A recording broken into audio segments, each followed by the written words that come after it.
A sneak peek at what's coming up next. I want to play devil's advocate here for a minute. Please. The people who take advantage of other people, they may not always be aware of what they're doing. I get frustrated with dealing with communities online and interactions that I have with people. Why do you just have to automatically assume the worst about somebody and give people the least charitable interpretation of whatever it is they said or did? It's automatically the worst thing. We'll say, I want people to accept me and understand that I have difficulties with things, but then somebody else is struggling with something and you're like, you suck, you're an asshole. My trauma is causing me to get upset. Yeah. And if that's happening to me, that also means that it's happening to other people and that they're projecting their experiences they've had. It's posts shitting on women. Then there's another post shitting on men. There's another post shitting on women.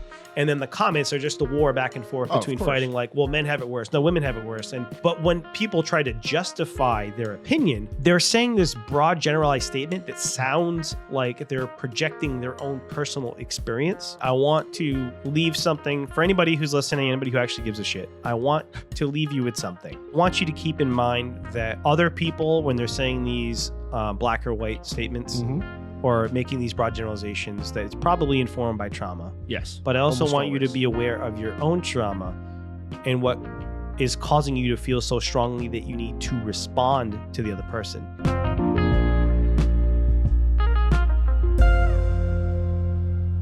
Welcome to a very serious and dramatic episode of On the Spectrum podcast. My name is Steven. And I'm Nick. And this is NPR. I made that joke before. It's still funny. All right. So welcome to another episode of On the Spectrum podcast. As we just introduced ourselves, he's Steve, I'm Nick. And as I do at the beginning of every episode, we do not presume to be experts of anything. Me and Steve are just two human beings living on the spectrum, trying to have a lived experience and talk to people about different topics that relate to autism. Sometimes we talk about stuff that has nothing to do with autism whatsoever, but it's me and Steve's opinions. And yes, we're autistics. So we're going to have some opinions that might be a little bit different, a little bit unique than some other people. If you like, dislike, or want to comment, want to talk to us whatsoever, hit us up on any social media, like, subscribe, and all that jazz, any of that stuff. But for now, Steve, you're the one who kind of pitched this topic, and I'm going to let you take over. Yeah, so there's something that it gets talked about in a lot of autistic spaces, but I don't think we've particularly talked about it on this show, which is that as autistic people, and probably more so when we're younger, or also maybe depending on your support level and all that stuff, we can be taken advantage of at times. And there's a lot of different ways we can be taken advantage of. It could be financially, emotionally, sexually, a lot of different ways.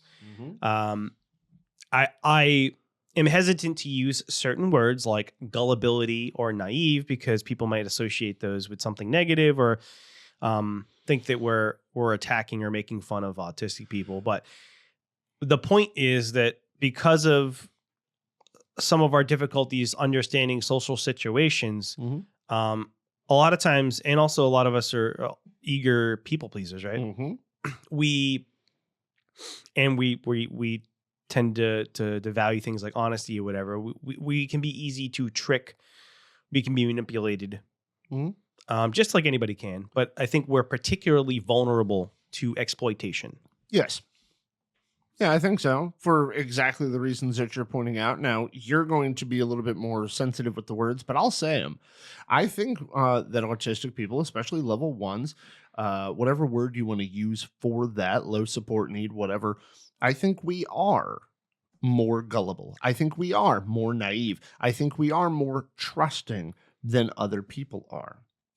And I absolutely believe that people pleasing has something to do with it. And so, yes, people are going to take advantage of it. And I have no problem saying that those things are part of being autistic, because we have, and I know some people hate this word when it comes to autism, but we do have a social deficit in some way.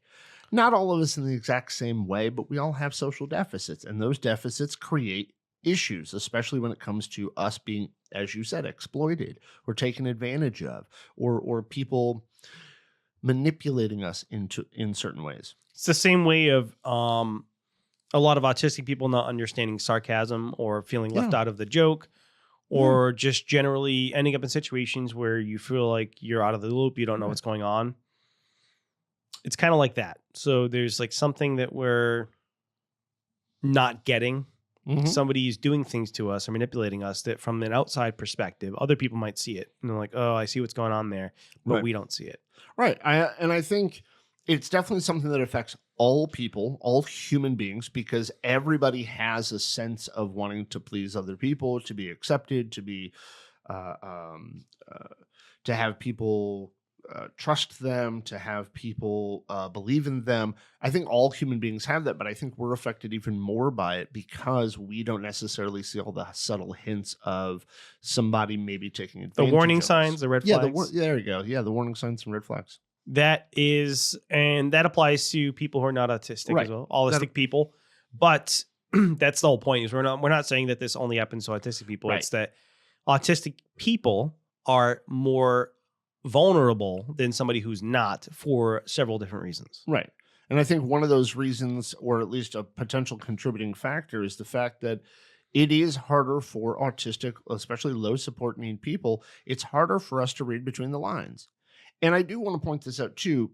Folks who are level 2, level 3, higher support needs folks, profound autism, however you want to word that, they're taken advantage of too, but not necessarily like manipulated into like giving all their money to somebody.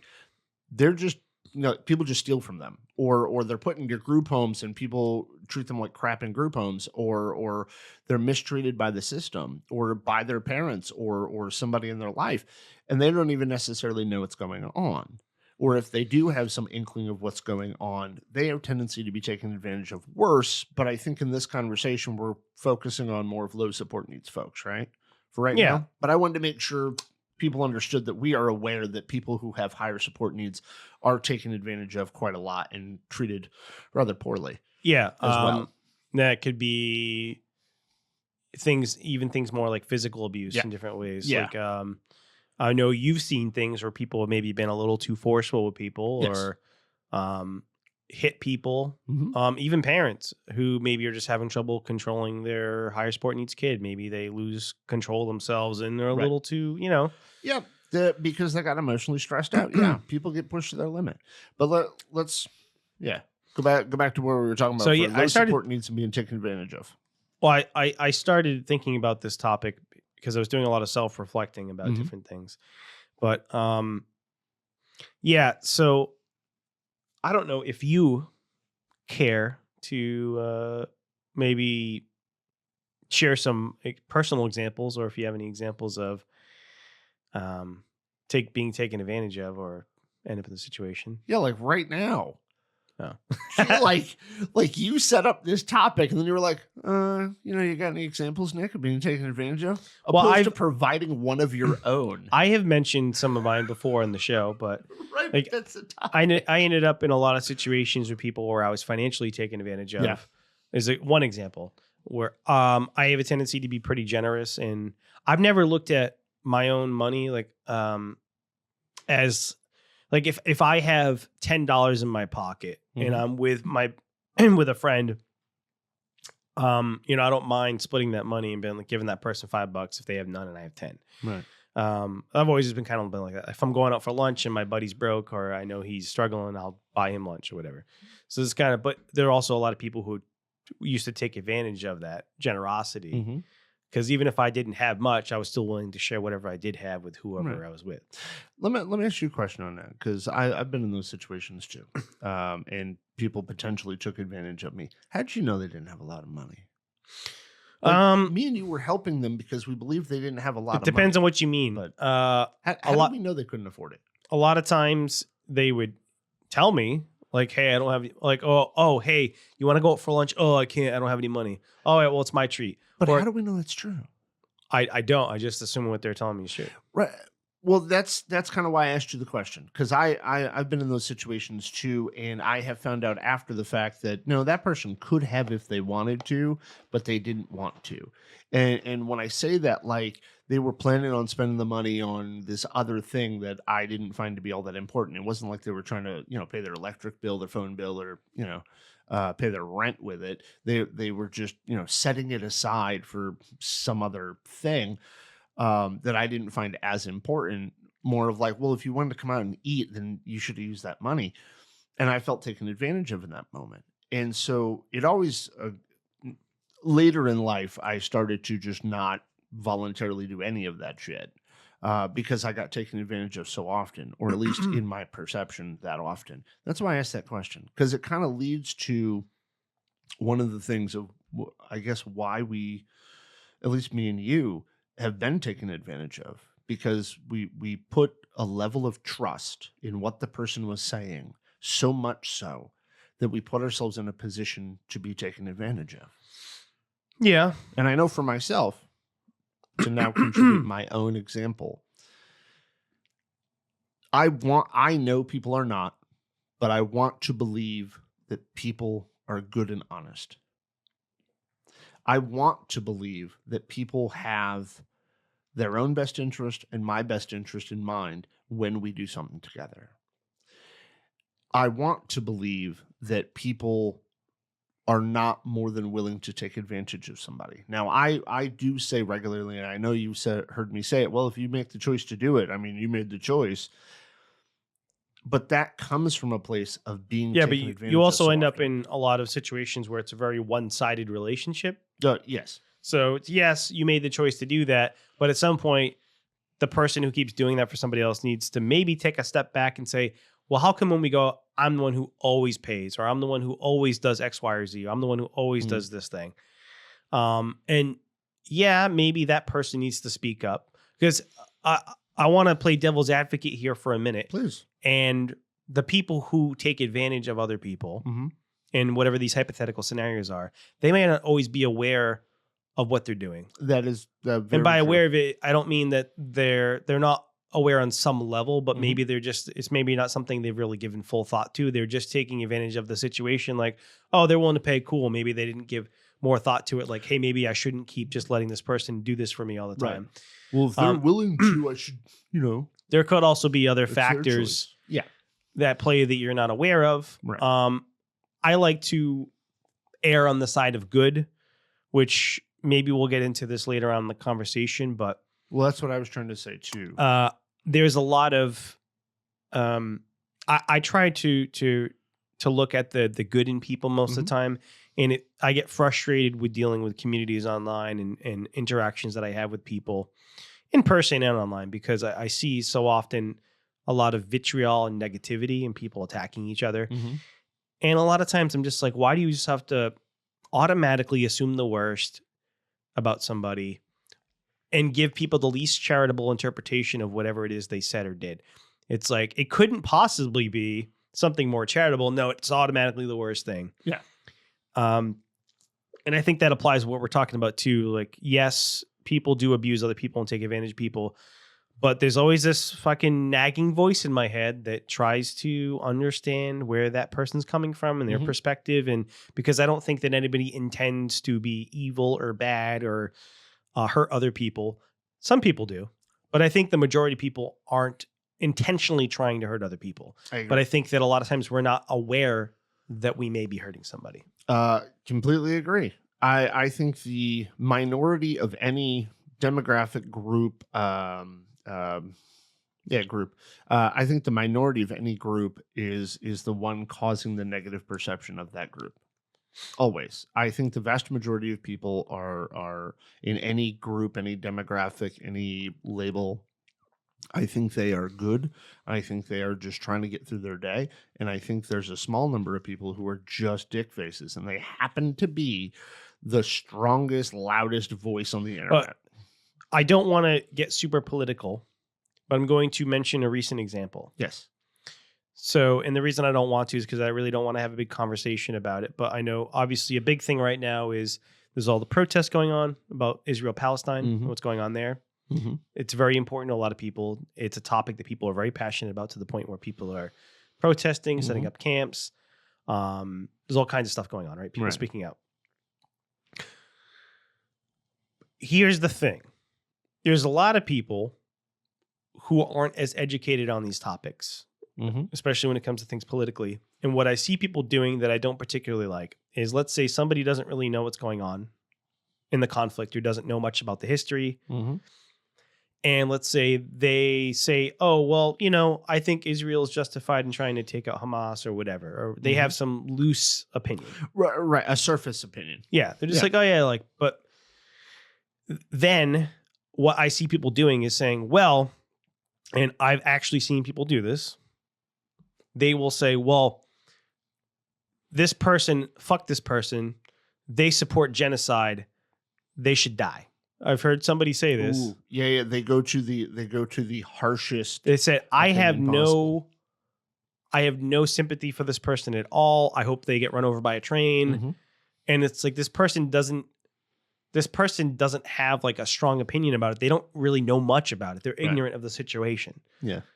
But it's kind of like that way people talk about anything political. Just about anything. If somebody has like a slightly conservative view about something and they're like, you're dead to me. Well, okay. I'm gonna point the ridiculous of this out a little bit. I'm gonna go to a completely different extreme. Pineapple on pizza. And I know that sounds dumb, and here's why. I read a conversation section on a post, and this was on the Spectrum, one of the groups that we were in, one of the groups that we're members of. Somebody put up a post about pineapple on pizza. And I was reading through it because I think it's ridiculous. I don't think anybody should have all that strong of an opinion about pineapple on pizza, whether it should go or not. But in the comment section, somebody wrote, I love pineapple on pizza because I like sweet and salty on the pizza. I think it's great. Underneath it, somebody said, you have pissed off every Italian who's ever lived. Underneath that, a person who said, I'm Italian and I like pineapple on pizza. Underneath that, you should be ashamed of yourself for saying you're Italian. That sounds to me more like sarcasm. Well, and it very well could be. It's just at some point in the thread, somebody started talking about this person's intelligence because they like pineapple on pizza. How did we go from somebody liking a food product liking a certain ingredient on their pizza to talking about their intelligence? Yeah. But it's, to me, that's kind of that line of secession, of like getting to a point where you're now insulting this person as a person, opposed to talking about their opinion. I think you also have to understand that a lot of times people aren't going to have as much knowledge or information about the topic, like I was pointing out before. Right. So if they have a surface level opinion, and we had a conversation before we started recording, and I was talking about asking more questions. Yes. Because if you ask a few clarifying questions, somebody makes a statement like, I support X. Yes. Okay, well, why do you support X? What are some reasons for that, et cetera? The person will quickly realize, have I really thought through this? Or if they have, you'll figure out how they got there. Right. Which is beneficial to find out how people got there. So I mentioned it kind of like the Socratic method, but not really. But it's really just asking questions to figure out, because a lot of times you'll find out that somebody has an opinion and either they don't have a really that strong of an opinion about it. It's just what they heard. Yeah. Because like, for instance, with the Israel-Palestine thing, a lot of people are just going based on what the news says. And the news is very pro one side, right? Yeah. So if somebody says like, has a certain very surface level opinion, they probably just don't know much about the actual conflict or about what's going on. Right. I will actually say that I have little to no opinion about the conflict because I don't know shit about it. Right. But I've never bothered to look it up. And every time I see something pop up on TikTok, I immediately scroll past it.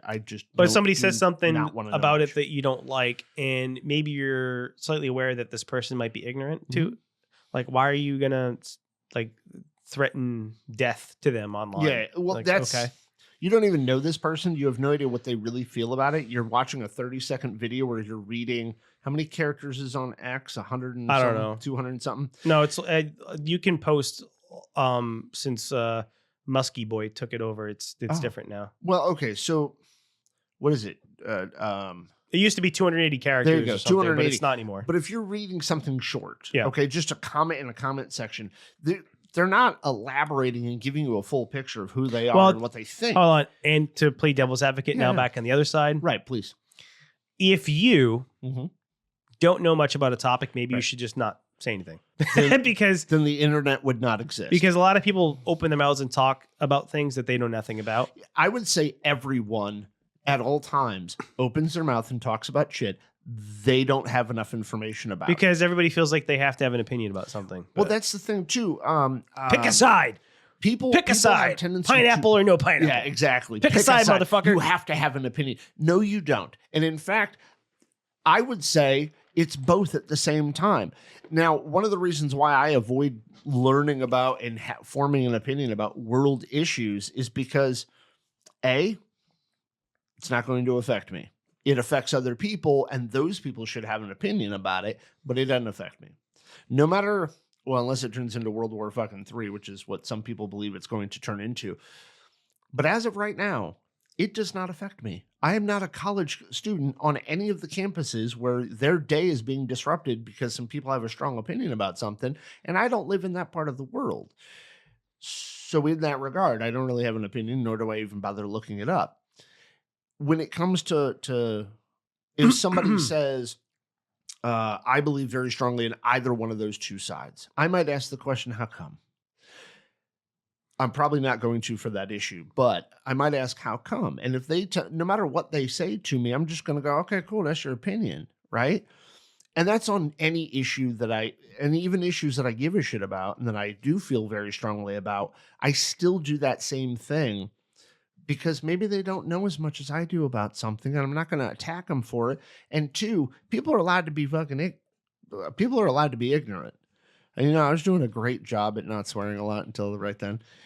But I honestly feel that people have a right to be ignorant about something, and everybody has a right to talk. So everybody. I would say the pushback you would probably get on that about sure. not caring about stuff going on in other parts of the world. Are you familiar? I just brought it up because I couldn't remember the exact quote, but the MLK quote, injustice anywhere is a threat to justice everywhere. Yeah. Okay. So great. what people would say is that, yes, nobody can be emotionally invested in everything going on in the world. Right. There's horrible stuff going on in the Congo. There's horrible stuff going on in Libya. There's a thriving slave trade in Libya today. In a lot of Africa, did you know that there's? Well, I don't know. Before I say something stupid, I also say supposedly. I heard, because I don't know if this is true. I could look it up, but I could, because this could be wrong. But I've heard that there's actually more slaves today than there was during the Atlantic slave trade. I think I saw that same video. Big fat guy from England. I don't know. Okay, I saw a fat guy from the UK talking about that, and he said there's actually more slaves now than there were during that time period. I don't know if that's true. It makes sense because the world population is so much bigger than it was back then. Yeah. I mean, that makes sense. But anyway, the point is that there's horrible things going on. Even if the number wasn't more, there's still slaves going on. There's people having genital mutilation done to them, and there's countries where bad shit everywhere. LGBTQ people are persecuted and like murdered because they're gay. Yeah, that's called Russia. There's all kinds of stuff that are horrible going on, and it's impossible for every single person to be emotionally invested in all these things that are going on. That's right. At the same time, though, like if there is something horrible happening in another country, I think that we should have some level of give a shit. I don't think everybody should. What if nobody cared about a Holocaust happening? Like what if people are being genocided and nobody cares about it? I will say that Israel and Palestine have been warring for a very long time. I'm talking a very long time. Everybody seems to focus on October and till now, but they've been doing it for years, years. I want to, and so I'm going to point out that for everybody who's only just now giving a shit, why now? Because you saw it on social media? Well, no, there are certain reasons, and I don't really want to get too much into this. No, I don't necessarily. There are some good reasons why people are speaking up more now because of what's going on in Gaza. But it's okay. Okay, there's probably good reason for it. It's just there's always been good reason to give a shit about people dying. And there's probably more people who died in other countries or who are far more mistreated in other countries right now, but we're not focusing on them. We're just focusing for anybody listening, just remember that Nick did say he doesn't know much about what's going on. I did say up front, I'm ignorant as shit to the whole situation. Right. So I'm just trying to say though that there's a lot of places in this world where people are mistreated, are dying constantly, that are Right. under And we oppression. can't all have and- the and- emotional, but We're focusing one at a time, To- and none of them truly ever get fixed. to get back on track Yeah, a little bit. Sorry, I mean, I think this does relate in a degree too. Yeah. But so we were talking about us being potentially naive or Yes. gullible or being easy to take advantage of, exploit, whatever word you want to use. Yeah. Far too we're far too trusting. Or too trusting. whatever. It's easier for us to be taken advantage of or abused emotionally, sexually, financially, et cetera, et cetera, et cetera. The next part of this to unpack is, and when I went through this thought process, this happened to me because I've been seeing a lot of things in our communities that have been upsetting me. Me too. I see people talking about, well, why are autistic people treated bad and this and that? And then there's a lot of, we talked about this with Mosh about the lateral punching that goes on in our community. And it got me thinking, and I think a contributing factor could be, well, we're easily taken advantage of. And what's a common thing that we talk about in autistic spaces is that there's that phrase that people use. Is like, I think Ben used it when we talked to him. It's like, not everybody who has trauma is autistic, but all autistic people have trauma, right? Okay. I think that's what he said. It is what he said, yes. And there is that going sense of things that all autistic people have trauma. And I think although I would like to mention, anytime you say all of any group, it's usually wrong. Right. Well, the point is that the majority of autistic people do have some kind of trauma. Yes, they do. For one reason because of all the things we just mentioned. Right. So I was thinking that because it's so easy for us to be manipulated or abused in different ways, that probably contributes to a lot of the trauma that we have, which is, this isn't something profound. This makes sense. This is just my train of thought. Yeah.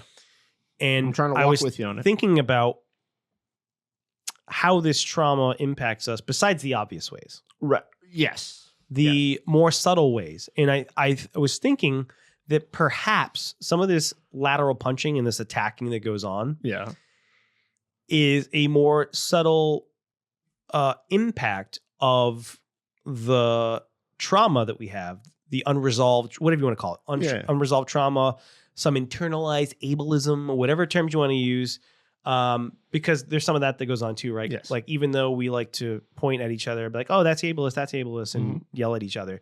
But most of us, at least that I've seen posting on social media, have some level of internalized ableism. Right. And we still will say, I want people to accept me and understand that I have difficulties with things. But then somebody else is struggling with something and you're like, you suck. You're an asshole. Why did you do that? Right. That's impolite. That's rude. Right. It's like, motherfucker. Yeah. You, like, one hand, 2 minutes ago, you were just crying that nobody understands you. And the next minute, you're shitting on someone else because they're not at your level yet. Okay, cool. And yes, it is a problem when we're trying to hold somebody to an expectation that they are potentially not even capable of being able to reach, but we're trying to hold them to it. That's or essentially maybe what just ableism haven't gotten is. there yet because of the maybe they're just not there.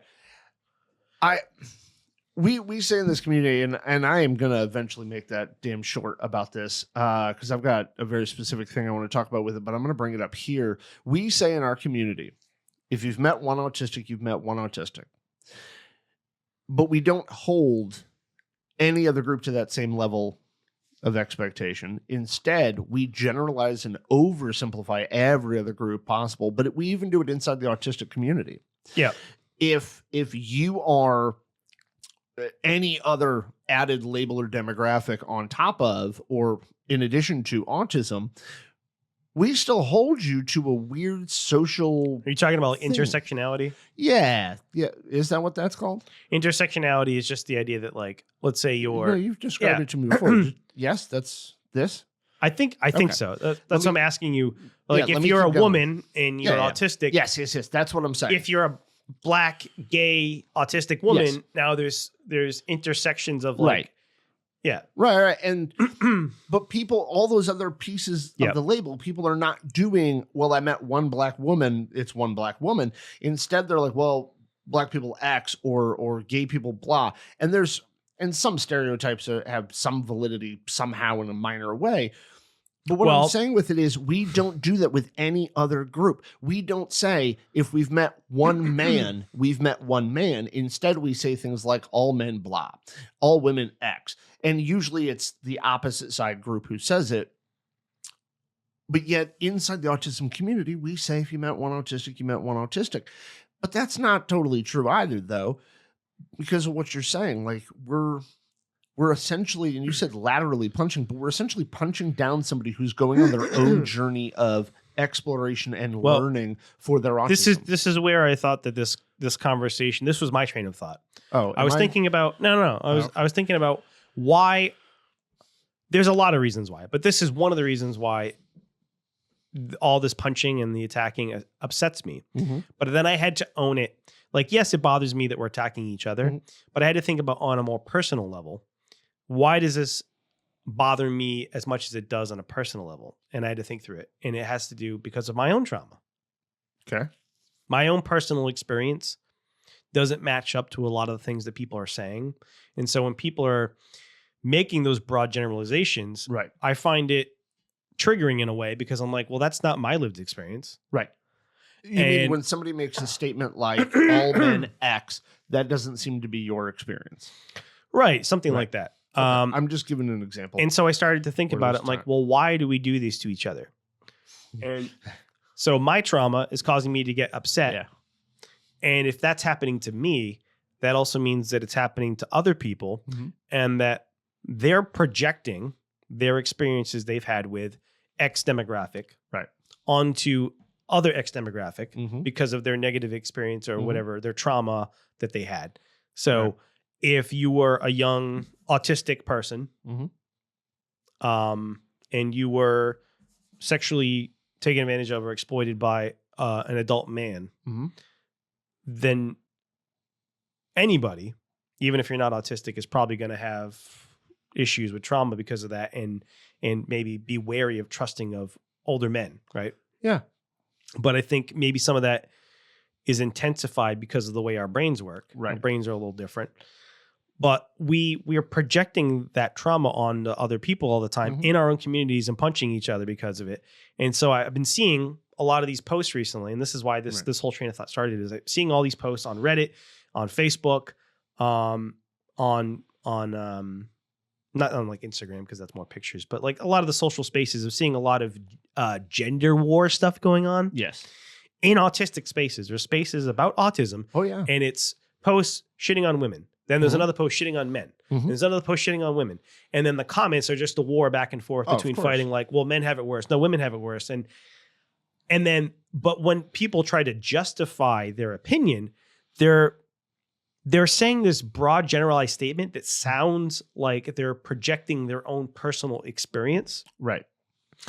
And there was an example I said to you, I'm trying to remember what it was, but there was a woman who said something and I can't remember exactly what it was, but it was some wild, it was something way out there, but there was something that was pretty innocuous. Somebody posted something very innocuous. It was a joke. It was a meme, a joke, and it had something to do with men and women dating.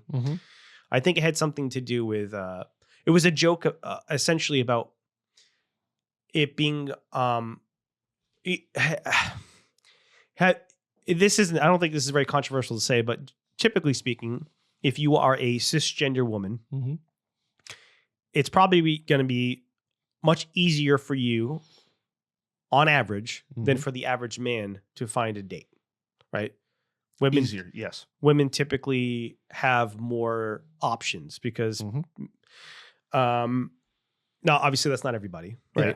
Like maybe you're not particularly or conventionally attractive or whatever, and maybe you don't get as much attention. But I'm just saying, generally speaking, I don't think that's controversial to say, like, we know that women get much more attention on dating apps and stuff like that. Absolutely. So that was essentially, it was a meme or a joke about like women having many options and guys like basically struggling to get matches or dates, whatever. Right. It was some stupid joke about it. Right. And some woman was saying some very broad generalized statements in the comments about men, but it was very clear from reading it that this is some personal experience she's had that she's projecting on to the situation. And that's common with what I see in all these Right. comment threads is people are projecting their own trauma into these comments Yes. and making these broad generalized statements about X demographic. Right. And I don't like it. Well, I agree with you, and I'm going to get a little bit more specific about it because some women have tendency to say, and I did say some women have tendency to say things like, why do men always have to be so sexually aggressive, or why do they always seem to think that a woman wants to dick pic or something like that? And it's not all men who do that. And I know I just said, oh, not all men. We could say that about any demographic. It's not all autistic people who say things in a matter-of-fact way. It's not all people XYZ. But it's not all. It is in your experience, the men you have dealt with have done X. Right. And I think we need to put the context on that. I think we need to point out the fact that no one human being has met all of any group. And by characterizing an entire group just based on the anecdotal experiences I think that you've had. it also depends on your social circles and stuff like that too. Oh, Like, absolutely. The type of people you hang out with. So maybe it's the men that you're attracted maybe to. if you're talking about, because I don't want to just focus this on women, because I don't either. There's a lot of because posts it's where men on will all make demographics. generalizations where they basically try to say that all women are gold diggers, or they only care about money, or And they none have of that is true. they have a bunch of, or that most women just have like really superficial bullshit standards, like, Right. oh, a guy has to be 6 foot tall and have a Yeah. six pack and make $500,000 a year, Right. and those type of generalizations that women are are shallow, gold diggers. Well, I think it's or easier to the word you don't like. Yeah. I think it's easier We're to not in your house, so I'll say whores. Yeah. We're not in mine, we're in yours. I think it's easier for most human beings to be able to do gender in that way, to give those examples, opposed to any other group. That doesn't mean that's all we're talking about, because it happens no matter what group you're in. Like the second there's a group not oppositional, when there's a group on the other side, and I don't know what that side or that line would be, but if there's a group identified as other than you, I think automatically we start making those general statements. And I know that's a natural, normal thing that humans do. We make assumptions, we make broad generalizations, we lump shit together. It's the way our brains work. Yeah, it's just the way the human brain works. And I get that. We like to put things into boxes. Yeah, we do. We really love to label shit. Because it makes it easy to process, because it takes too much mental energy. Yeah. And by mental energy, I don't just mean like hoo-ha. Like I mean like it actually uses more calories. You burn more energy to think through things, because your brain uses a lot of juice. Is it really hard to say that man did me wrong opposed to men did me wrong? Is it really that much harder to I think it can look be. at it that way? But I think it can be. what I was trying to say before was that please. I think your social circles also impact it. Mm-hmm. So, and I'm having trouble coming up with an example that's probably not going to piss somebody off. But if you use one anyway, let's say your social circle contains a lot of athletes. Yes. And let's say that athletes, the percentage of men who are super aggressive is overrepresented among athletic men. And that's may or may not be true. I'm just making some stuff up. Right. This is a hypothetical. Yeah. Now, if you're a woman who dates men and you spend a lot of time around those kind of men, then maybe because of whatever demographic it is, whatever group you want to put that into, if you spend a lot of time around those type of men, then, and they tend to be those type of people, then maybe you're going to have majority of your experiences are going to be bad. Maybe you're dating the wrong type of people, or you're, you know what I mean? Same thing for guys. If you're going after women and every single woman you date is a gold digger, then what choices are you making in the women that you're pursuing? I think there is a level of responsibility that comes with the person. Now, instead of just saying all women are like that. I do want to point out something that we're not talking about like extreme mistreatment of somebody when he just said that, because I just thought that like somebody is going to be like, oh, so you're victim blaming and saying that it's the person's fault because they got taken advantage of or abused. No, I'm saying that if you happen to spend around, I'm saying that it makes sense that you would think that all of X group is like that, if the group that you're spending most of your time around is overrepresented in that particular area. Like if the example I was giving is if you spend a lot of time around athletic men and for some reason athletic men are overrepresented in being physically aggressive. And so you think that all men are physically aggressive when they're hitting on a woman or whatever. Well, maybe it's, and this is, like I said, I have no backing for this at all. I'm just making up a bullshit hypothetical. Then, well, yeah, it makes sense that you think that way because all of the men you spend time around are that way. Yes. There's also culture aspects too, because depending on where you are, but yeah, like there's a lot of different things. Let's say you spend a lot of time around Magic the Gathering nerds, and they're not aggressive at all, and they're very passive and very for the most part. I'm not saying they are, because they could be a lot of really aggressive Magic nerds, but I'm just saying that. Well, you're spending time around a different group. I'm not saying that women should not go for the hot six-pack guy and should go for the Magic nerd. My point is that you have to look at the people you're surrounding yourself with. Yeah. Because it's kind of like, and this is a weird analogy, but think about the Daryl Davis guy that I love to bring up all the time. Oh yeah. He meets these guys in the KKK, right? Yeah. That had, most of them don't even know any black people. Right. He becomes their best friend, and their whole perception of black people as a whole has now changed. Right. If you're spending time around shitty men or shitty women, and now you think that all men and all women are shitty, spend some time around people who aren't like that. Right. And somebody might say, well, how do you find people not like that? Well, here's an idea. You have to reflect on the choices you're making. Yeah. I was about to say, here's an idea. If you're only looking in certain circles, go outside that. I didn't start meeting. If you're somebody who doesn't like being around Magic the Gathering, not doesn't like, but if you're somebody who never hangs out at a Magic the Gathering tournament or gaming store, and you're finding a lot of shitty men somewhere else, well, go to that gaming store. Go introduce yourself to somebody at a gaming store. If you're somebody who hangs out at gaming stores and you don't like people who are there, or the choices or the options that you have for dates or even friendships, go somewhere else. Go to a YMCA and go try to play some basketball. I will say that in my experience, yes, it is true what people say as far as if you really want a relationship, stop looking for one. Yes, that is a very true statement. Just go out and do stuff. And I, too, was somebody who struggled with dating. I had a lot of women that I dated when I was younger. And I think I've talked about on the show before that I had a lot of problems with relationships. I ended up in a lot of shitty relationships where I was taken advantage of and abused until I stopped looking for people and I just went out and did stuff. Yeah. And then I have met women that weren't like that afterwards because I wasn't doing the same thing over and over again. You know, like you stopped. It's like if you keep doing the same behavior and expecting a different result, well, I stopped doing that behavior. I went and did other things. I focused on myself. I went out and tried to become a better person, tried to gain more knowledge. I started doing different things. I'm going to do different hobbies. Right. And then you just meet people through the course of doing those things. Right. I want to, I'm really kind of stuck on something. I want to make sure I'm saying it. If you have 100 experiences with 100 different people of whatever group, if you walk away from that 100 saying, well, that must mean that there's all of that group is like X.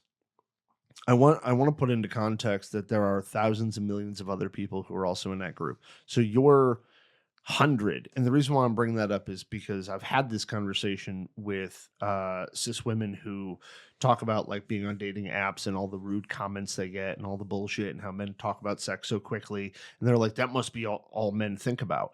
No, that's all those men think about, because it's not all men who think that way. It's those men who messaged you. The ones who are going to be more likely to message you are also the same type of guys who are going to act that way because they're more assertive and more aggressive in general. And that's who it's going to be. And yes, you have to deal with that. It's not all, because there is like 3.5 billion men on the planet. And so, yes, you got a lot of messages. To be fair, and I've said this before in other episodes, and I'll say it again. Yep. To be fair, if you're dealing with somebody who is physically abusive, physically violent, criminal, like violent crime, statistically, 9 out of 10 times it's going to be a guy. Yeah, sure. Got it. Yeah. So, You're absolutely right. right. You're absolutely right. And there's probably other demographics that also support that men commit more sexualized crimes than other people, that men are way less compassionate than other people. And I get that.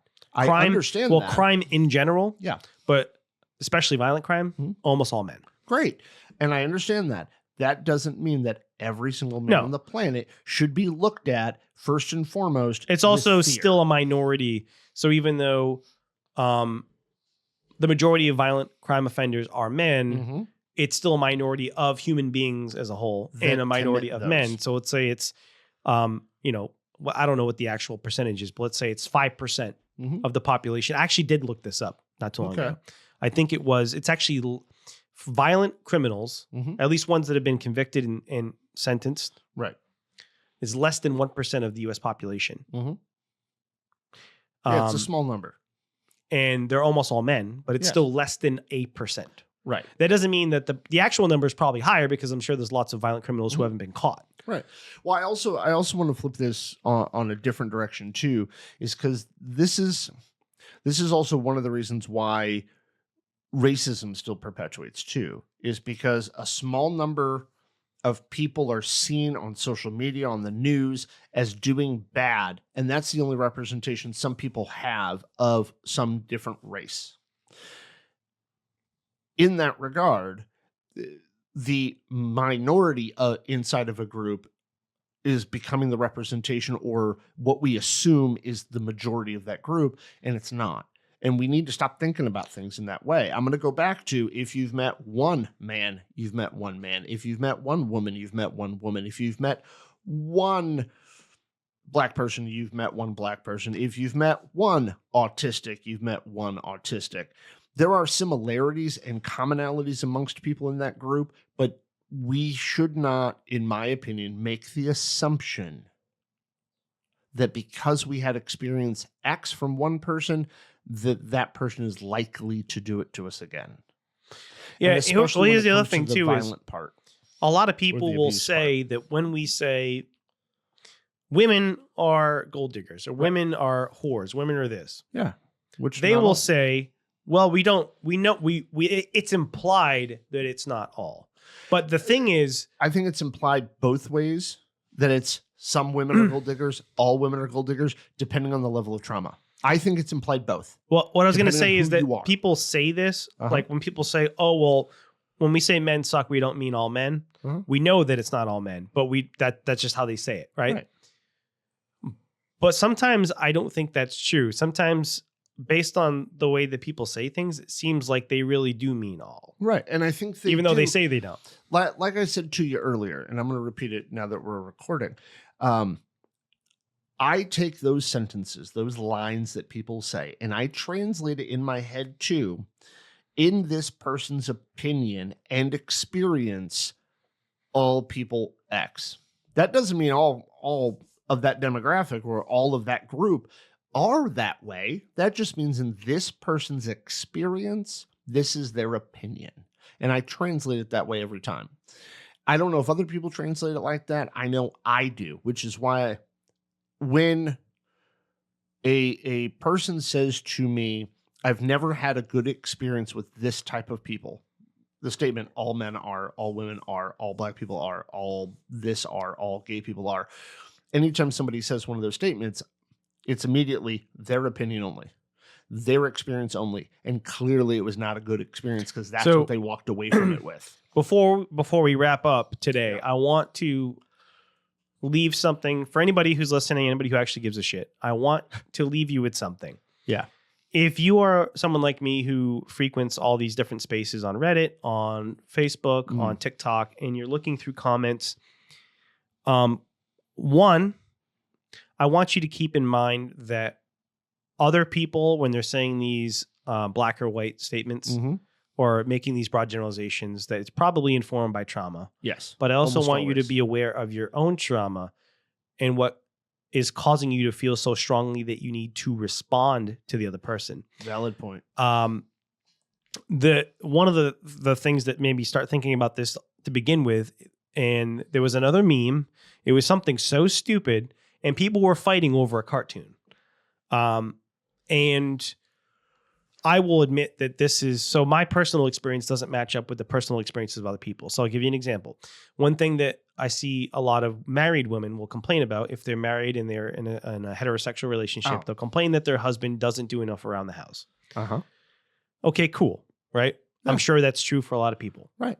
However, when I was growing up, and so my dad has been with my stepmother for, I don't know how many years. It's been a long time, 15 years, something like that. My dad has always done most of the cleaning and most or all of the cooking. And I have a half brother and his relationship with his wife. I don't know what their relationship is like now, but when I was growing up and they first got married, my brother worked, 40, 50, 60 hours a week. And then on the weekends, he did all the cleaning in the house. Right. And he also did a lot of the cooking, not all, but he did most of the cleaning around the house. But my point was, there was people complaining and saying like, men are this, men are that. Right. They're making these broad generalization statements. And I replied to one of them just because I was like, I wanted to make sure they knew I wasn't invalidating their experience, but I replied like, my own lived experience has been different. That doesn't mean that it's not true. Maybe this is the majority of households. The man doesn't do shit and the woman does all the housework. Supposedly. That may be true in the majority of cases, but I haven't seen that because in my experience, all the men that I've known in my life have been the one who did most of the stuff, and they were in relationships where the woman didn't do as much around the house. Right. Okay. But that doesn't mean that that's true of everyone else, but I'm aware of that. Like, that's my lived experience. Another example. But people have tendency to invalidate what you just said at times because their perception is that men that are never lazy happens in the household and women do all the work there. Even though all the men in my life, and I will have to point out that my brother is much older than me, which is why he got married when I was like 12 or something like that. So, all of the men in my life were the ones who did most of the household chores. That doesn't mean that that's the norm. But when somebody like you exists, or somebody like you points out a difference in what they perceive, right, or the experience that they had that's different, people have tendency to shit on it and shoot them down. Yeah, and like, I think that's worse off because you're providing an example of how that is not all and most, that there are men who do all the work around the house and the woman does not. There is that example, and I think that's important for it was the majority of my experience. Right. But I'm not saying that all these experiences women are talking about doesn't exist. I know a lot of women talk about they're in these relationships, and I'm not saying they're wrong or that doesn't happen to them. But that just hasn't been my experience. I mean, that's the truth. And I've been in relationships too. I lived with someone for 5 years, didn't do shit around the house. Oh yeah, she didn't do nothing. I did all of the cooking, all of the cleaning, all the laundry, and he really did. He really did do all of it. It's not just him saying he did all of it. She really didn't do a whole lot of anything. So I've been there too. I've been in a similar relationship to my dad and my brother, where I've done all that stuff. I mean, I've been in relationships where I did the majority of the cleaning and the taking care of people. Not often, but sometimes. But most of the time, like the other I'm example, the stereotype of a fucking male in a relationship. The other example I have, and this is another patriarchal one. Okay, great. I've been watching this leftist creator on YouTube recently, and he posts a lot of videos that I find interesting. And I agree with a lot of the stuff that he says. Well, I want to say like 70 to 80% of what he says I agree with, but there's been a couple of videos where he says stuff that I'm like, I don't know about that. And one of them was he was talking about how parents will normalize or make excuses for boys being shitty. Yes. I believe what he said precisely was that parents in the US are creating little psychopaths out of the boys and turning them into sociopathic adults. Right. And the reason they're doing it is because of phrases like boys will be boys, or making excuses for shitty, aggressive behavior from boys. And I hear people say these things all the time. The example he gave is a boy punches a girl on the playground, and a parent or a teacher says, well, that's just because he likes you and he doesn't know how to express it in a different way. Right.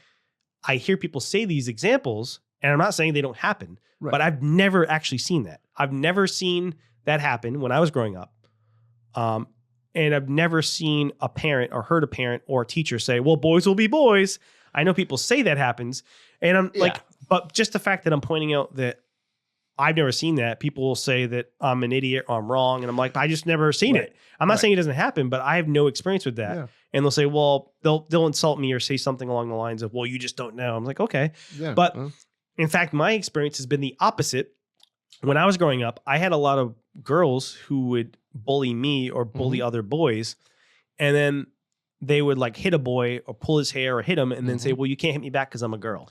Right. And they would get away with it because like, well, you're a boy, you're not going to hit a girl. And if the boy did hit a girl because he liked her, the other boys would beat that boy up for hitting a girl. Right. So that doesn't mean that the boys will be boys excuse, because I know that people do use that as an excuse or they excuse shitty male behavior. Yeah. But I'm just saying I haven't had a lot of personal experience with that. Right. So the fact that he was saying it in such a declarative, generalized, black or white way, I had a problem with, because I'm like, well, you're saying if it's that pervasive, then at some point when I was growing up in my, all my 12, whatever some odd years in grammar school, I should have experienced some of this. Right.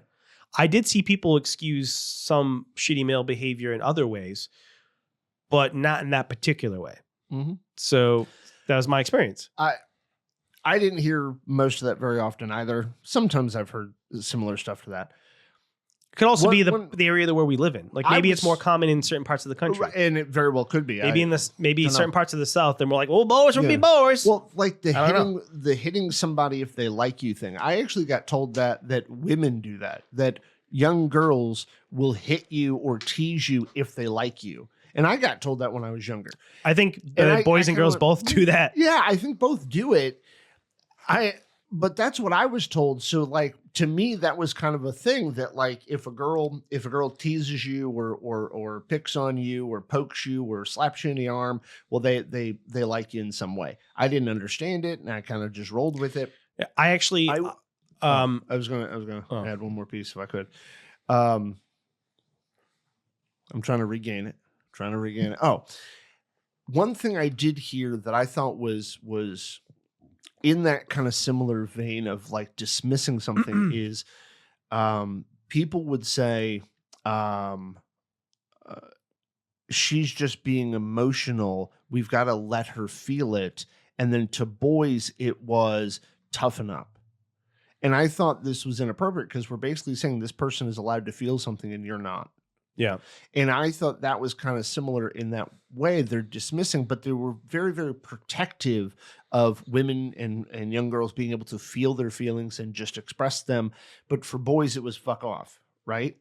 And then when we got older, well, what did you expect was going to happen? So then nowadays, I hear quite a few women, I'm not saying all by any means, but I hear some women say, well, because I feel it, it's, you have to listen to me because I emotionally am affected by something. Well, because your emotions have always been protected, because somebody always said you're completely fine to say whatever you want. Okay. I mean, that's probably not the experience a lot of people have had. I think, but that's the you're saying maybe there should be more balance. Like maybe we need to teach girls and young women to be a little more assertive.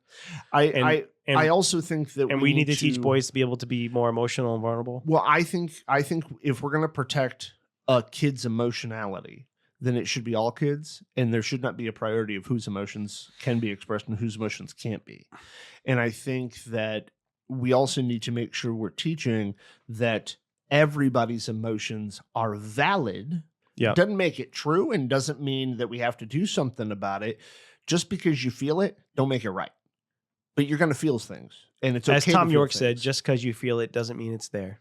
There you go. Okay, I'll take that. You don't know Radiohead, but it's fine. No, I don't. Because it's I'm seeing it more and more on social media. People saying, because I'm offended by it, you have to do something about it. No, I don't. You're upset about something, and you have every right to be upset about it. You have every right to be happy or sad about anything you fucking want. You're valid in the way you feel, but that doesn't mean other people are not valid in the way they feel. And that also doesn't take away from the way you feel just because somebody else feels differently. Yeah. Because that's something I see a lot of people saying, well, this hurt me, so you feeling whatever way you're taking away from me because you're talking about how you feel about it. It doesn't take away anything. Yeah. Like two people can feel two different ways, and it doesn't diminish either one. I think I brought this up before on a previous episode. Sorry, my throat's been really scratchy today. I've been clearing my throat a lot. I had a situation, and I want to reiterate. So if there's any like women who are listening to this whose experiences are different than mine with the whole boys be boys, boys will be boys thing, or men's shitty behavior being excused, because we have real life examples where like people, the stereotypical examples that people bring up are like people making excuses for guys being sexually aggressive because, well, what was she wearing, or that type of stuff, or guys being overly, people will make excuses for men's shitty sexual behavior, right? Right. So where they do a lot of victim and that stuff where they shouldn't. That stuff I have seen. The making excuses for men being pigs. Yeah. That stuff I have seen. I have seen that, and that stuff, and I mentioned this on an episode recently that I don't know if we posted yet or not, but I have talked about that recently, about how I used to feel really uncomfortable in a lot of those situations where men were being pigs or making comments about women's bodies. But as far as the other thing that I brought up, the boys will be boys and the hitting and all that, I think I brought this up before, but this is another personal experience where I'm saying that what people are saying in my lived experience doesn't match. Is when I got suspended from school because a girl hit me with a hockey stick and I pushed her away from me. Yeah. And they suspended me for like 2 days for hitting a girl. Yes. That was what the principal said. He said, well, you hit a girl. Yeah. I'm like, what the fuck? She fucking hit me with a hockey stick. Not hit a person, or not you hurt that person. It was you hit a girl. I didn't even, first of all, I didn't even hit her. I pushed her away from me because she was swinging a fucking weapon at me. Right. But I accidentally hit her with a ball in gym class. Like we were playing indoor hockey. I hit the ball and she was like running past and got in the way and hit her. And she was a very temperamental person who was prone to outburst in general. Right. But she got pissed off that I hit her with the ball, even though it was an accident. Yeah. And started swinging a hockey stick at me. And when she got close to me, I'm like, whoop, pushed her away. She fell on her butt. Oh, no, I'm the jerk because I defended myself. What was I supposed to do? Right. Like, maybe I could have ran away, but in the moment, that didn't occur to me. I'm just like, someone's swinging a weapon at me. Push the person away. Like, people like to play armchair quarterback after the fact. Oh, yeah. In retrospect, well, why didn't you just run away? Because I didn't think of it the fucking moment somebody's swinging a weapon at me. And it's not like I didn't like push her so hard that she went flying across the room. I just pushed her away so I wouldn't get hit with a stick. Which anyone would have done that in that moment. I want to point out that me relating my personal experience and my story does not detract from other people's experiences. Right. And if you're a woman who's had guys who has had the opposite experience of me, or have dealt with a lot of shitty situations with men. Right. Which they probably have. And I've dealt with a lot of shitty situations with men as well. Right. But I'm just saying, for that particular example that I brought up, that this was my experience, and I'm not detracting from yours. So I can share my experience, and that doesn't invalidate yours. Yeah, not at all. The two stories can coexist. Right. I'm just saying that I didn't experience that. I hear people say this stuff all the time. I just I never saw it. Yeah. And maybe somebody will just say, well, you got to get out more. Fuck off. We get like, I know I'm trying to not swear as much, and hopefully in this episode I didn't swear as much, but that's an attitude that I hate out of people. You can't understand because you're a whatever demographic or group. And then the idea of, well, you don't know because you haven't gotten out there as much as me. You haven't experienced as much as me. I'd like to mention that most people who say that, when I ask them, like, okay, what have you done in your life? Where have you been? How have you experienced things in life? They don't have a whole lot of shit to say to me. Like, I've lived in a hell of a lot of states in the U.S. That doesn't mean more than everybody else. It's just a lot of states in the U.S. And I hear that a lot. And then I ask people, so you've been around a lot. And they're like, no, I've never left this state. Then how the fuck do you know what goes on in the rest of the world? How do you know what goes on anywhere else in even the U.S.? I want to show you something. So I also want to point out, and this is my own personal belief, so if you agree or disagree, that's up to you. You can let me know how you feel about it after I say it. But I have an honest belief that if you're willing to hit a man, then you have to be willing to hit a woman for similar offenses. I have a very strong belief that if you're willing to harm a person, then harm anybody who says that line or offends you in that way or treats you that way. Like if somebody's attacking you and the only reason why you're not hitting them back is because they're a female, no go. If somebody's attacking you, defend yourself, hit them. Hopefully I articulated that correctly. I just believe I know this guy. I believe very strongly in that. And I used to call it equality, but somebody was like, you shouldn't equate the two of those. But it kind of is. But same thing, like if the reason why you're being nicer to a group of people than another group of people is because that group of people is blah, whatever it is, whatever that name you want to call it, I find that just as bad as you treating the other group shitty just because they're that other group. Like I find it to be just as bad. I don't know if anybody agrees with me on that. And if you don't agree with me, cool. You got your opinion. If you want to tell me what it is, that's fine too. All right. I want to show you this. I think this is the right clip. Isn't this guy only known for dealing with hecklers? I think I don't even know what his actual stand-up is. Hold on.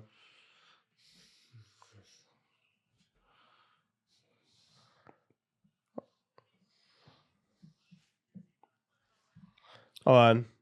I'm going to put this up. Okay. So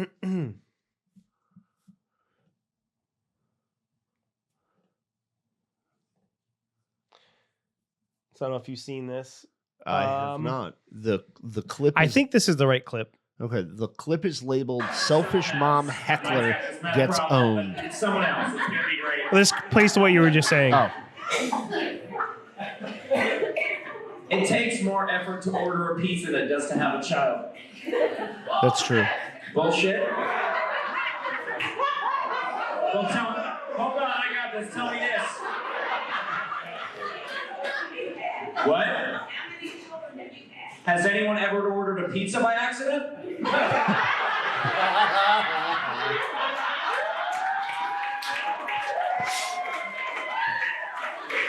Just open the door. How'd this pizza get here? I was hoping God would stop the pizza. I can't handle a whole pizza. I'm only 15.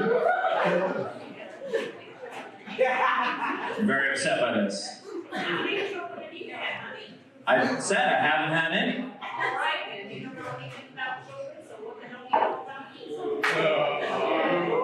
First of all, I've had a lot of fucking pizza. Here's the thing. You can't just say, well, you haven't had any kids, so you don't know anything about kids. Because here's the thing. I've never flown a helicopter. If I saw one in a tree, I could still be like, dude fucked up. It's not supposed to be up there.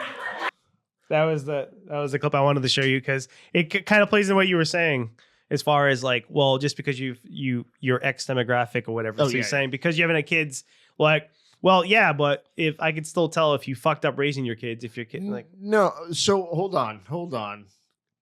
No, you can't. Here we go. Here, because when the parent comes out. Yeah. Here's where the parent's coming out, and I'll make this kind of quick. I think you can have, if you don't have kids, you can have an opinion about parenting, the topic, but I don't believe you have the right to judge another parent or the success of the parent based on how the kid's behaving, because we don't know why that kid's behaving that way. And people like to think parents have ultimate control over their kids' behavior. No, they don't.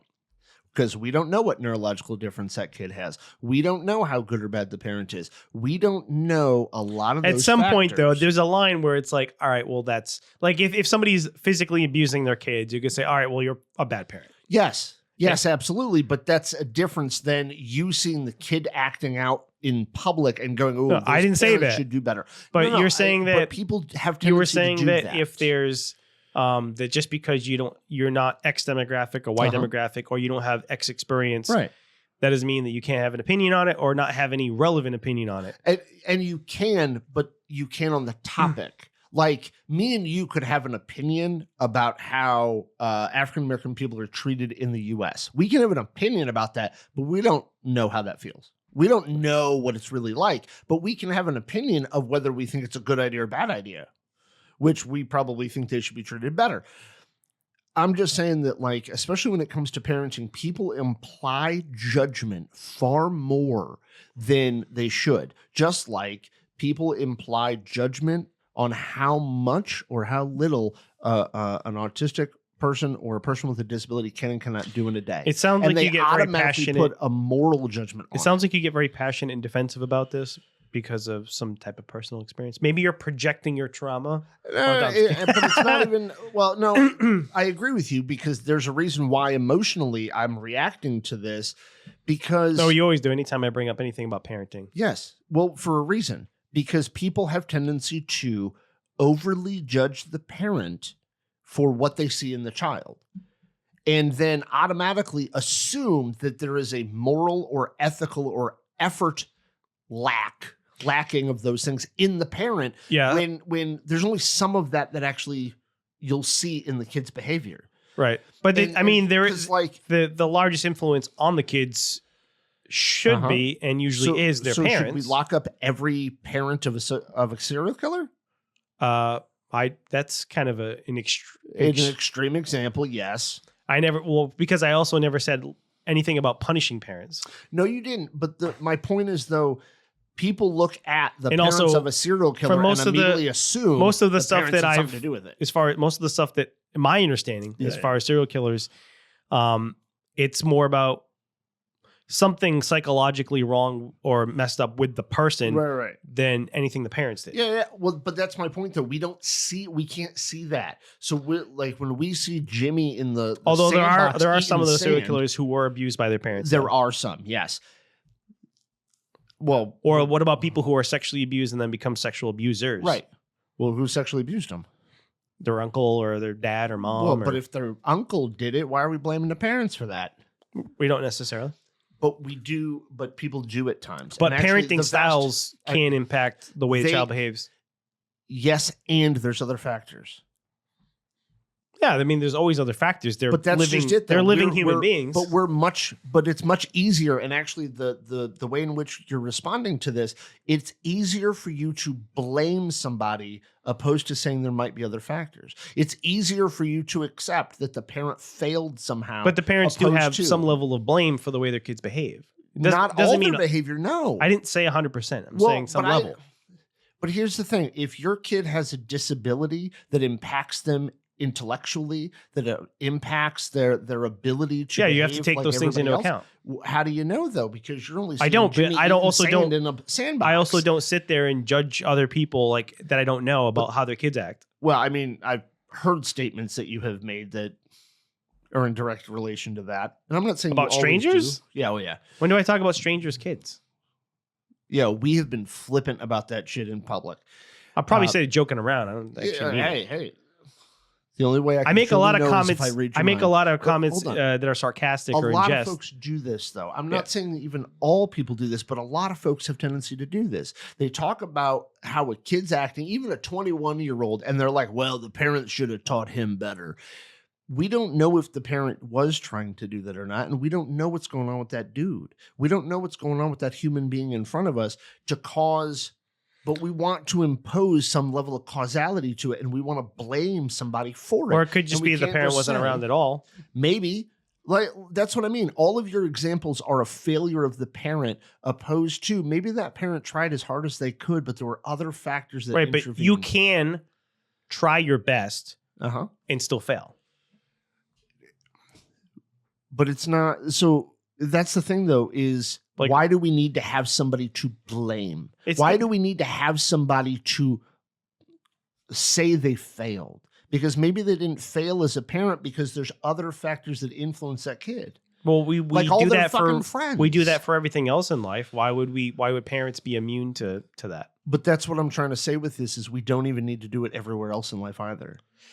I mean, we do it in a lot of other ways in life, but I think that's part of the issue, and I think that's part of if we don't point out where failures happen. I'm pointing at a screen for anybody watching. If we don't point out where failures happen, then how can we no. ever improve at anything? Hold on.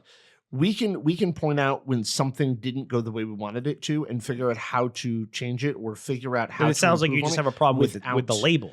It's not a label, dude, because we're also treating people like shit and we're also imposing a whole lot of an expectation that isn't real. Some people might. I'm not sitting here saying that, well, parents suck and if their kids are fucked up, it's all their fault. And like, I'm not saying that. Because there are people in this world but I also who think say, a lot of I parents, don't want to have kids because I don't know if I'll do a good job at it. On the flip side, I think a lot of parents, yes, a lot of people are overly judgmental of parents. Yes. So I agree with you about that. I get that. Okay. On the flip side, there's also a lot of parents who obfuscate responsibility. Because humans obfuscate responsibility. There's a flip side to that. The flip side is, yes, a lot of people are overly judgmental and don't take into consideration all the factors. Right. On the flip side of that, there's also a lot of parents who are just shitty parents and take no responsibility at all. I would not say there's a lot of parents who are shitty. I think there are. I don't. And well, I mean, again, let's compare who knows more parents here. It depends on what it depends on what your definition of shitty parents. And that's part of my problem when people without kids are judging the quality or success of the parent. You don't actually know what certain things are like that a parent has to deal with that you've never had to deal with. If you don't have a child who is autistic, and let's say you take all those other factors out of it. I'm just talking about, let's say you have an ideal situation. Let's say you have an autistic child. Yep. So we're talking ideal situation. One factor into this multivariate analysis of the hypothetical shitty parent. Yes. Would be wait, I'm sorry. Hypothetical multivariate shitty parent. Yes. I'm sorry, it's just the string of words was funny. So this fictionalized person, one metric. We'll use like one metric that I would say would contribute to this person being a not very good parent. Yes. Would be a parent who doesn't set boundaries. Okay, great. So who was supposed to teach that person appropriate boundaries? The kid or the adult? The adult. The parent. Well, that's the thing. Not knowing doesn't negate the fact that it's still bad parenting. Okay. So you can be ignorant and not know how to be a good parent. That still means you're not a good parent. So even if you weren't taught how to be a good parent. But the problem with that line of thinking though is nobody's going to say, nobody's going to take into account that this person didn't have the knowledge needed to do so because somebody failed them. Instead, we're just going to say you fucked up. That's not what I'm saying. Hold on. I'm saying people would say this, that some people would say this. So you can be shitty at parenting and you can have good reasons for being a shitty parent because maybe nobody taught you. Right. You didn't have good parents. So then your parenting style sucks because your parents suck too. But that doesn't mean that like we can't try to make things better. Okay, so what would be the metric in which we define successful parenting? Because it's not like one thing, it's a lot of different factors. So if you have all of these compounding things, I would be like, oh, they're a shitty parent.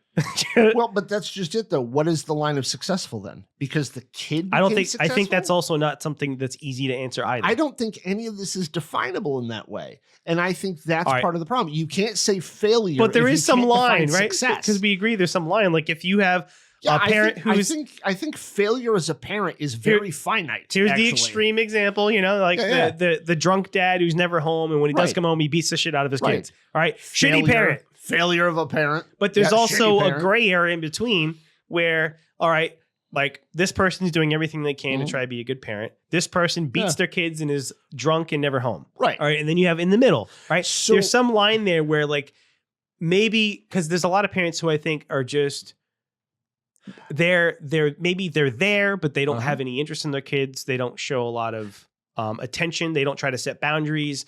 There's a lot of different things. Here's what I'll say. It's easier to define. The kids are just there. In this regard, when it comes to parenting, I think it's easier to define failure or shitty than it is to define good. What if you just do the bare minimum? All you do is you make sure they're fed. You make sure they have a house over their heads.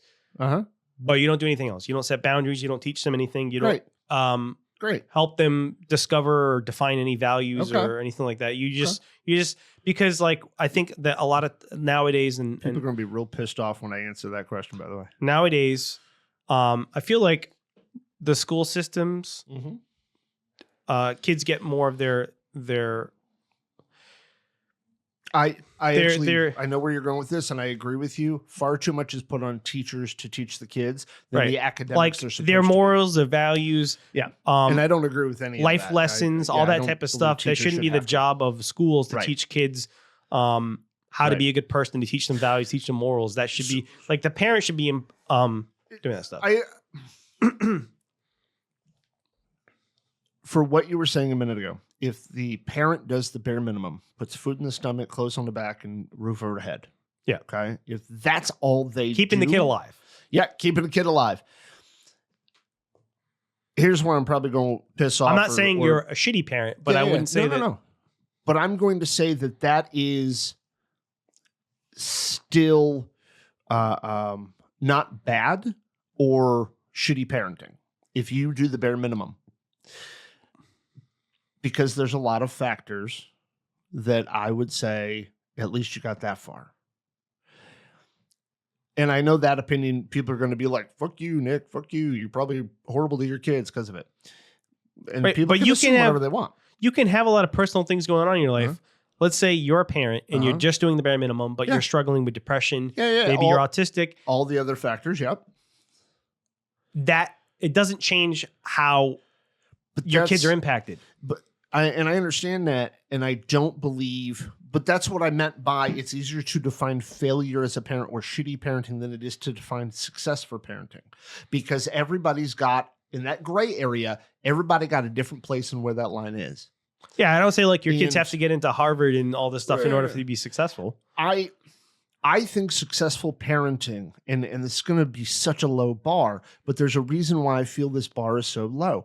Because I believe successful parenting, because there is so many factors on you, on the kid, society itself, there are so many factors you cannot control for. I think that the bar for successful parenting needs to be low.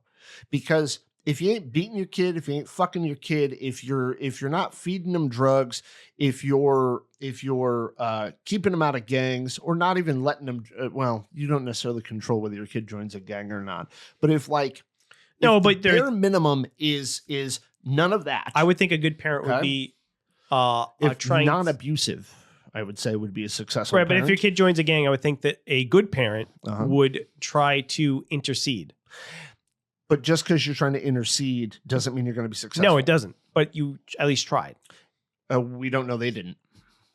I don't. I'm saying hypothetically, if this person... Well, that's part of my... You can't know all these things with somebody that you don't know. Right. But that's what I'm trying to say about the success thing, Steve, is you as a parent can try as hard as you fucking can. That does not mean the outcome is going to be outside observable to be the desired result you think it should be, or others in our society think it should be. And I would like to mention that if somebody hits what you observe as that successful parenting level, that doesn't mean there's not other shit that we're not seeing. The success is a lot harder to define because what does that mean? You can do everything. You can do everything right. You can have tons of money. You can save up your kid for college fund, and they can be a complete failure and a complete fuck up. Or they graduate Harvard, they got a doctor. But it's much easier to know when a parent's a bad parent because usually they're super neglectful, they're beating their kid, they're doing all these different things. Yeah. There is definitely a line of what shitty parenting looks like. But everybody's the big one that I see nowadays is the boundaries thing. It seems like parents and I don't have kids. I'm saying I think a lot of parents don't set boundaries with their kids or teach their kids boundaries. But that's also a much newer concept in parenting. What, boundaries? Yes. I don't just mean boundaries. What boundaries mean? I don't just mean boundaries as in like the boundary between the relationship of the child and the parent, although I think that's a problem too. Yeah. So do I. I just think boundaries in general.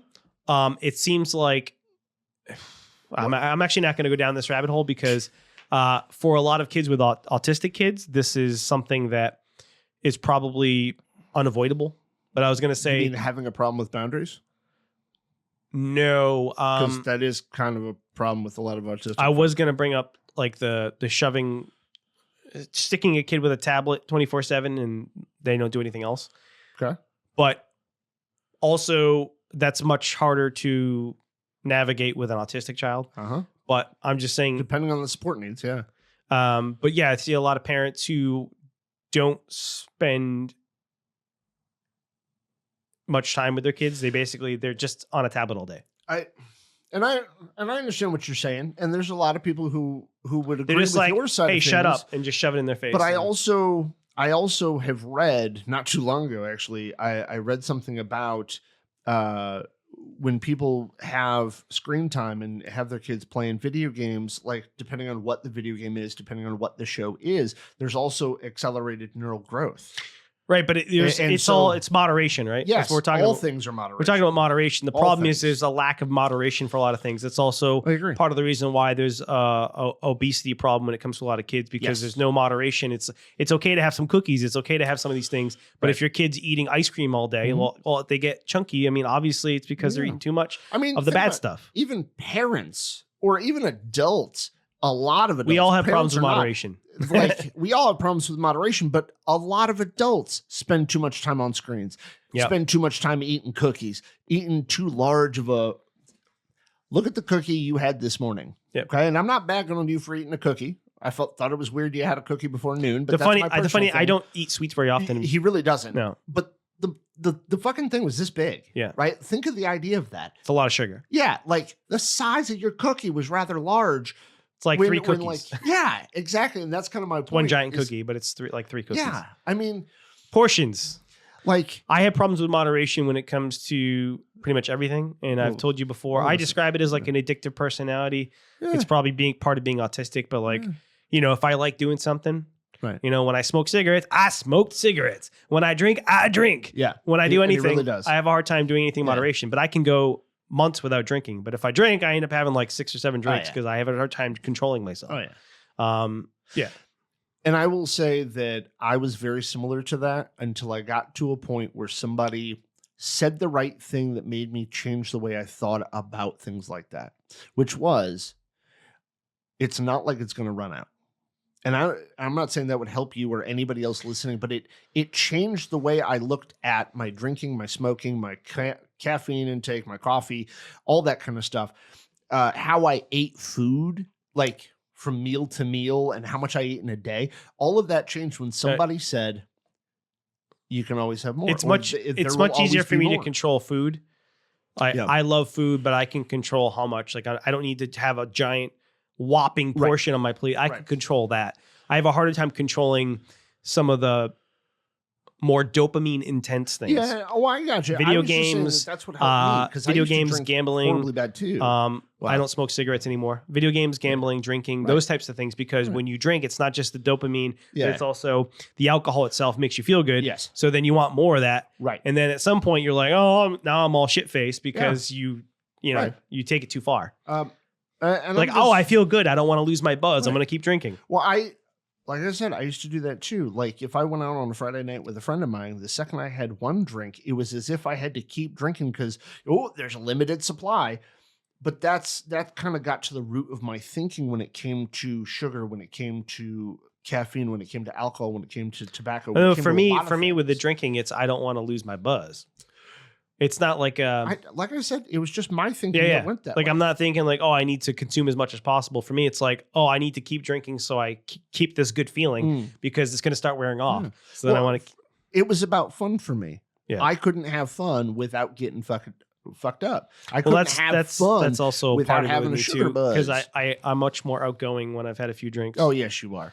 I had That's why anxiety Justin issues. thought there was something wrong with me last night because I hadn't had any drinks. We did an improv show. Mm-hmm. We showed up there and he's like, "What's wrong with Steve?" I'm like, "I just haven't had any drinks." So I'm not sure who it was who asked me, whether it was one of the other people with us or it was you telling me about Justin's reaction to you. But the only thing I thought was y'all should be around him more often. Y'all really don't know him if you think that he's not, like, him just sitting there not saying a word is a problem. That's not a problem, right? Like they're just so They're used acting to like I seeing was you- like depressed or something. And really, he was just, and honest to God, anybody listening, we walked in the bar. Steve sat down. I asked him if he wanted a drink, and he went, "Yeah, all right."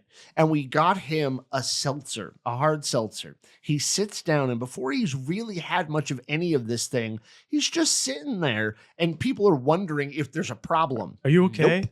He just did a 2-hour comedy show. Dude's chilling.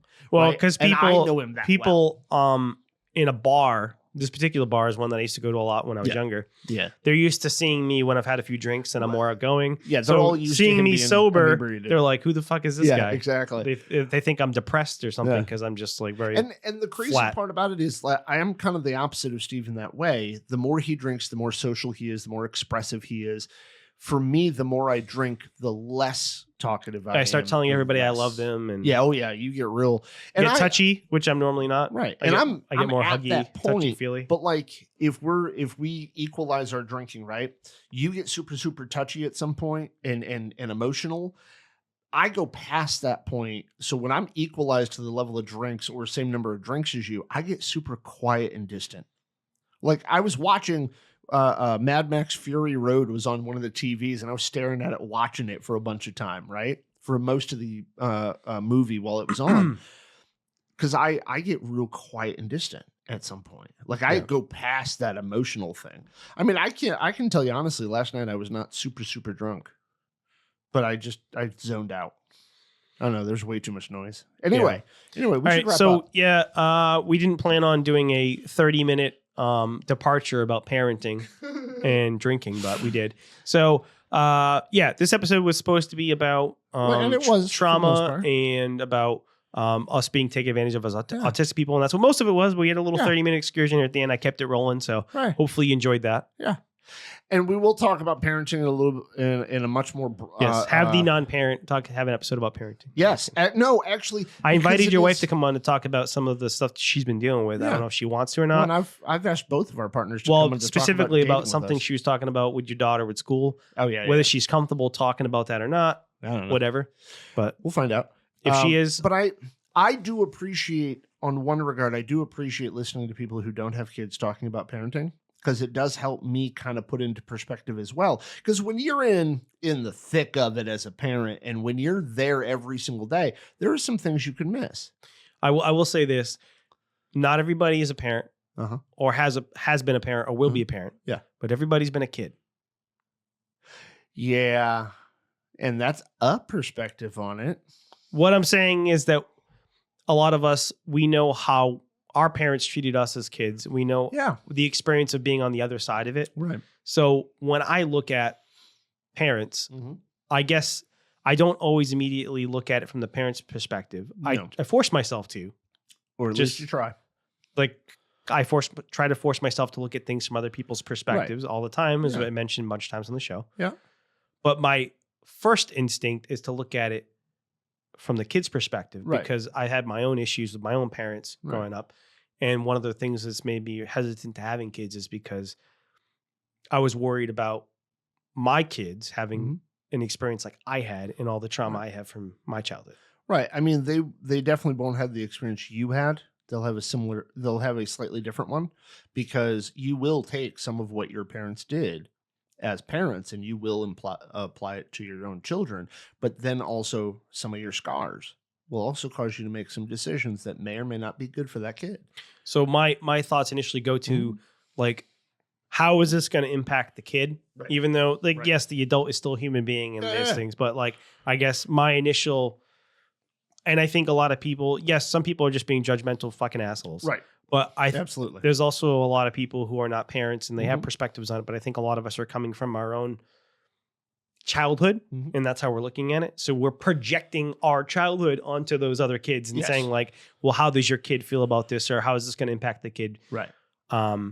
Based on our experience as being a child. And we also truly never know how the kid's going to be impacted by it, because there's been some wonderfully successful, influential people who came from really horrible situations. Yeah. There are some kids who have very traumatic childhoods and end up growing up to be fucking Harvard grads and Nobel Prize winners and it's like, okay. Human beings. And then there's other people who have a very small amount of trauma who their lives are fucking ruined because of and I'm not minimizing it, but it's like, there are obviously people who have it worse off than others. And there's some people who have had, or we talked about this in a whole episode about people who have everything or theoretically have everything, you know, Robin Williams, people like that who end up taking their own lives and yet they supposedly have no reason to.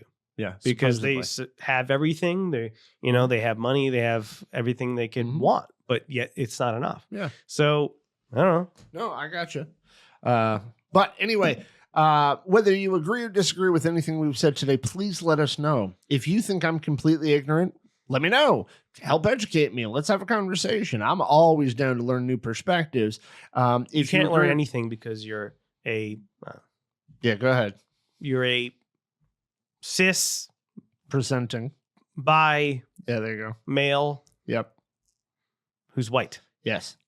So that's all you can learn. I'm just kidding. So help me understand. Obviously, I don't have a lived experience that's equal to yours, so help us understand. For all the internet people, that was a /s. Yeah, there you go. It means sarcasm on the internet. Yes. Oh, that's what that means? Yeah. If you see a /s, that means sarcasm. I'm being man. sarcastic. Okay. There are so many jokes that I've missed because I didn't know that. Anyway, so whether you agree or disagree, if you have a different point of view, if you think we need to be educated on the ways of the world, please let us know, because that's actually why we do this, is to learn other people's points of view. So thank you very much for listening, and we will talk to you again. Bye. Bye.